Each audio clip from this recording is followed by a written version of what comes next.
What's up, everybody? I have the bright lighting behind me because I have a bright stat in the middle of a supposed recession and possible housing recession, and everybody's talking about foreclosures year over year, when in fact there was a foreclosure moratorium last year. So anybody that says that foreclosures like going through the roof is kind of nuts because there were 0 foreclosures last year, so of course there's gonna be more, and yeah, it's up 219%, but still very, very low in the grand scheme of things. Anyways, there's been a lot of doom and gloom, so I wanted to bring some positivity to the market, and I absolutely think I have something positive to say. If you are a investor, if you are a seller, and if you are a buyer, and you are looking in the city of Monterey, you definitely want to watch this video.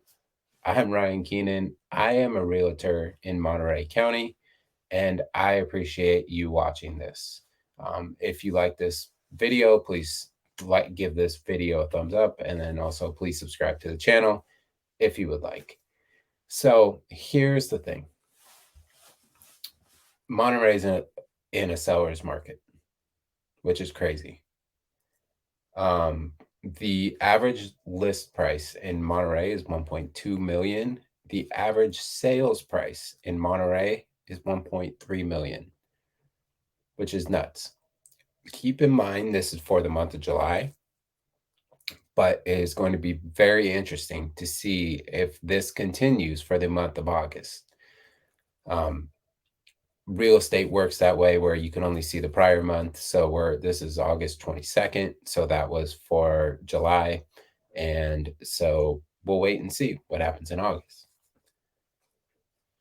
But it got me thinking, why is the city of Monterey right now in a seller's market and the rest of Monterey County is not? And is this a pattern that we are going to see in other places in Monterey County? Then I started doing a little bit more research. Now, in order to preface this, you have to understand that sellers and investors, particularly investors try to time the market. And when investors come in and buy in a real estate market, typically that means that it's the bottom of the market. Now, after doing deeper research, I realized that this is crazy. Pacific Grove has 36 active houses for rent right now, meaning houses that have been sold that are now being rented. East Garrison has 28 houses for rent, which is nuts.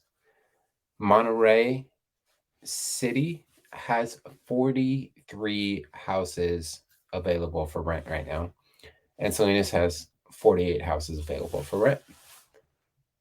This to me seems really high.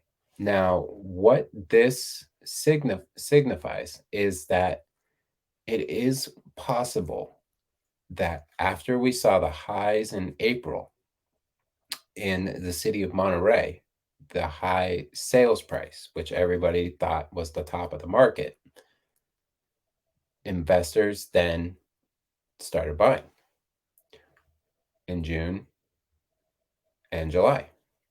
And once those houses sold or they came in and they paid cash, now they're renting those houses out and taking advantage of the fact that rent keeps rising. Which now, if you think about it, they're going to get $3,300 for a house in PG. That's a 2-bedroom, 1-bath house. And just a hypothetical, then you're going to see other people price accordingly. Just like a house that's sold and they put a house on the market and they base it off of those prior sales. That's just the way how it works. With that being said, it might be cheaper to buy a house and to have a mortgage as opposed to have a rent payment, but that's a different video. So going back to what we're talking about now, if it is indeed the bottom of the market in June and July, and investors started coming in, and buying these houses to rent. Does that mean that we are going to see another upward cycle in the real estate market in the city of Monterey? Meaning that buyer demand is coming back, meaning that houses are going to sell for a little bit quicker. We are still on par from last year, pretty much. We are about 2% under the sale time compared to last year. Last year was 42 days on market. This time last year, we are now at 44. Um, are these trends going to continue? This is going to be a very interesting thing to see, but we are starting to see life back into the market.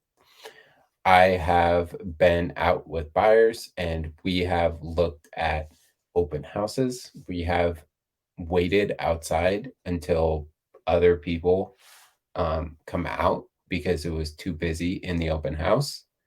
We have also seen on our offers that we put in, getting countered on terms, getting countered on price, getting countered on escrow length.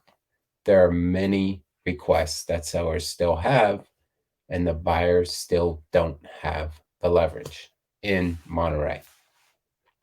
What this means is that if you are going to sell a house in the city of Monterey, this is a fantastic time for you to do so because you have an incentivized buyer, an energized, motivated buyer who thinks he's coming in and going to buy at the bottom of the market, that they are going to take advantage of price drops and that they are going to win in this market, which could be the case. But more than likely, the sellers still have the upper hand. And if you are asking 1, 2 for your house most likely is going to sell for 1, 3. Now, if we look at the August numbers, this trend might not continue, but I have a feeling we are going to see some surprising things coming up in the future. I think we are going to see this trend continue for a little bit because the average home price in the city of Monterey is up a whopping 20% from last year. 20% year over year. That is insane. If you bought a house last year in Monterey, your house has appreciated 20%. Crazy. So this is just some little facts that I found that I wanted to share, and I really hope you enjoyed the video. I'm going to be bringing a lot more content like this, especially macroeconomic focused in certain areas and certain cities. So please subscribe, like the video, and we'll see you on the next one. Have a great night.